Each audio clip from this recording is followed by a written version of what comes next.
voice over ako kahit masama yung boses ko kasi dumating ako dito medyo may sore throat ako at hindi maganda yung aking pakiramdam. Hello everyone! Welcome back to my channel. Hope you guys are okay.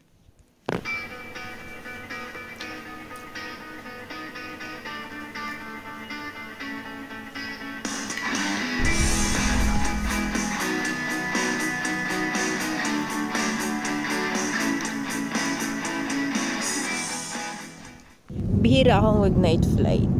At ito yung isa sa night flights.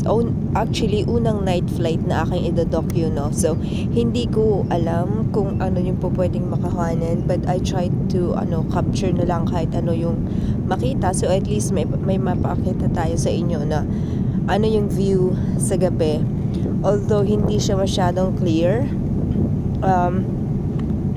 Pero okay na lang din yung mga lights. Maganda siya pag nakikita mo siya sa personal pero hindi din siya ganun kaganda sa malayuan. Ito napakatahimik. Ito naman kumain siya yung gamit yung dito sa side na table. So kami kasi dito ito yung harapan yung ginamit namin siya doon sa side. Nagpatulong siya doon sa crew kung paano yun gamitin. Nagulat ako kaya kinuhanan ko. Ako ito na lang. Kasi mas convenient para sa akin to. At ito ang aming pagkain.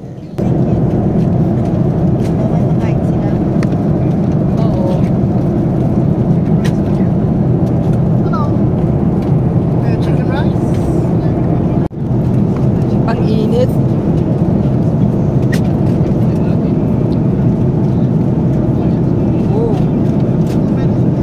Super init.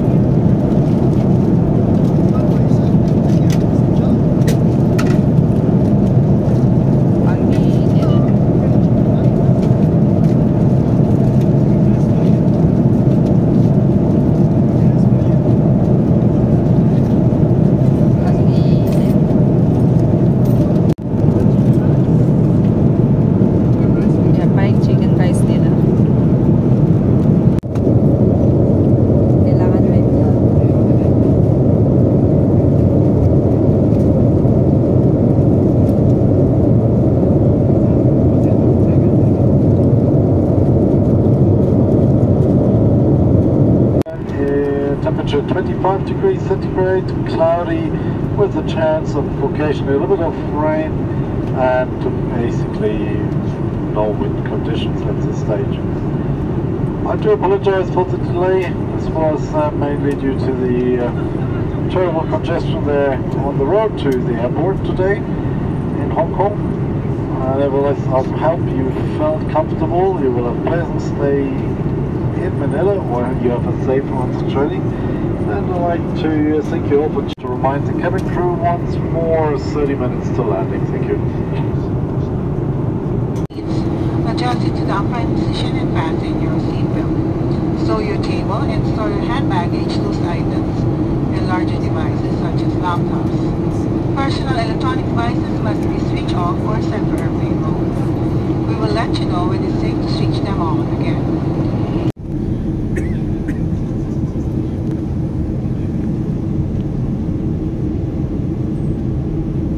Ayan, in-explore ko na kung ano yung pwedeng i-explore kasi sa Cebu Pacific wala naman ganito.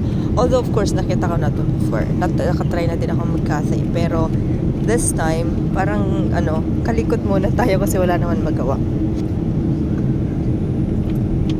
So dito nakikita mo yung position ng plane, kung ano yung direction na tinatahak niya or ano yung movement niya.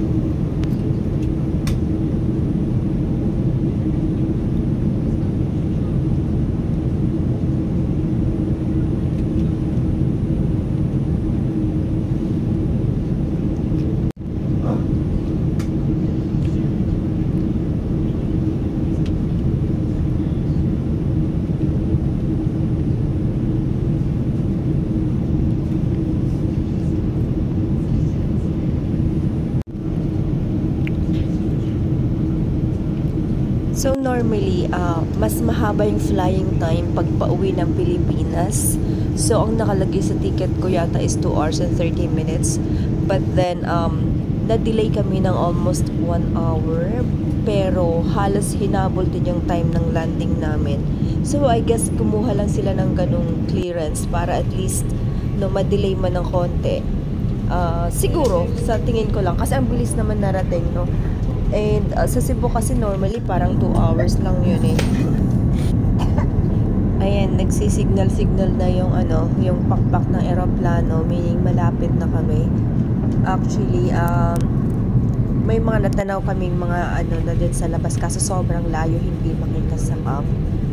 So, medyo malapit na kami sa aming destination. At Luglugan Pass. Marami ang inaantok na at pagod gawa ng congestion sa Hong Kong. At late na, no? Past midnight na. So, antok na kami. At pagod na rin.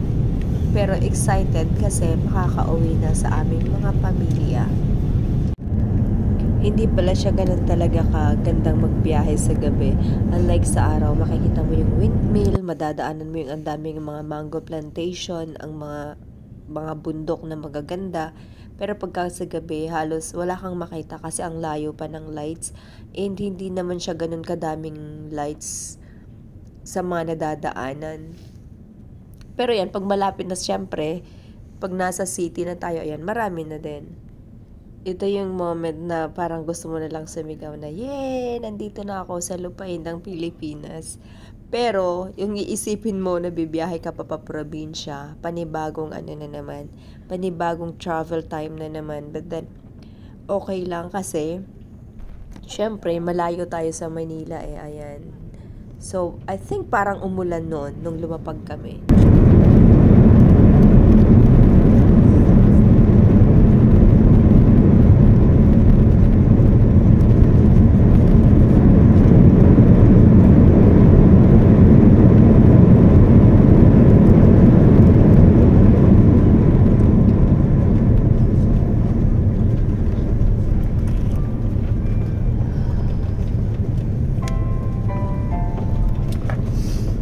Yung nasa eroplano pa lang kami, tas nagpatugtog na sila ng Christmas song na parang pang-welcome sa Pilipinas. So parang gustong-gusto mo na tuloy tumalon sa eroplano para lumabas na at makabiyahe na pauwi. Ladies and gentlemen, welcome to Manila. For your safety, please remain seated with your seatbelt fastened until the seatbelt sign has been turned off. Be careful when opening the overhead compartments as items inside may fall out. Please also check that you have all your personal belongings before leaving the aircraft. Nakakatawa lang kasi sa trip na to, tapos tinitingnan ko kasi kung saan huminto yung yung plane. Sabi ko, ba't parang huminto siya dito? Sabi ko, andun pa yung hub. Kasi medyo siya medyo, hindi naman siya foggy, pero parang hindi clear masyado yung kapaligiran. Kaya natawa ako kasi sabi ko, parang andun yung hub, bakit huminto siya ng napakaaga? Ayun. Sabi ko, parang babalik na ulit kami ng Hong Kong sa position ng plane. May CPR kaya na-mute ko siya. Tuwang-tuwa yung mga pasahero kasi yung iba pala na-stuck ng 16 hours sa Hong Kong. Welcome to Manila.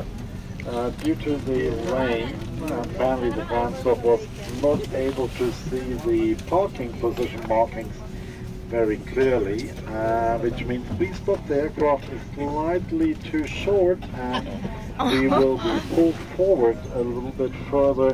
So I ask you to remain seated until the seatbelt signs.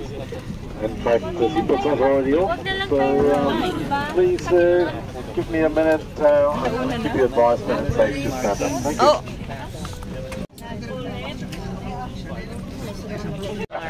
Dito na pala kami, hindi rin kami lumipat. Welcome to the Philippines.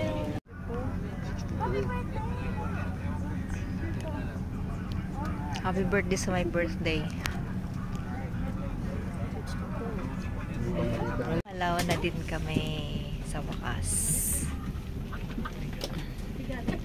Pero may nangunguha pa rin ng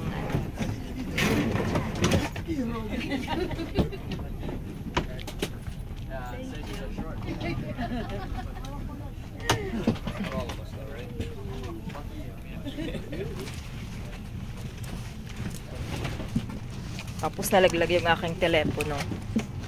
Bye! Ang haba-haba ng aming lalakarin. Kasi sa likod ako naupo.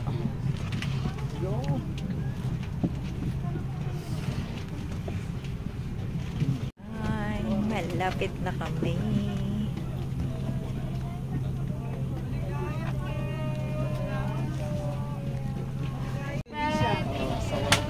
Thank you. Ayan. Salamat din po. Merry Christmas. Ayan. Malan na po. Ayan. Kailangan may remembrance kahit gabi na umuwi. God, so many lakad. So haba na lakad. Daling araw na. Sige pa. Welcome to the Philippines. Ayan. Sobrang 1 hour delay. Tapos hinabol yung landing.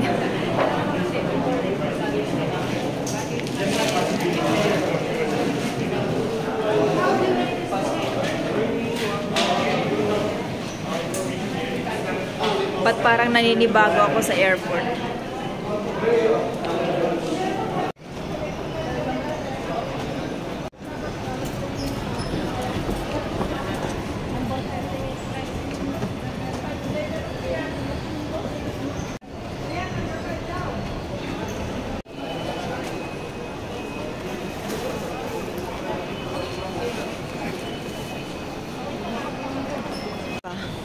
Pero walang trolley. Saan ba palabas? Unfortunately, wala kaming trolley, so maghihintay kami dito. Ewan ko kailan kami makakalabas. Please don't forget to hit like, comment, subscribe, and share if you like this video. Thank you so much for watching. And up next, abangan ng aming Lakeshore Adventures sa Taguig.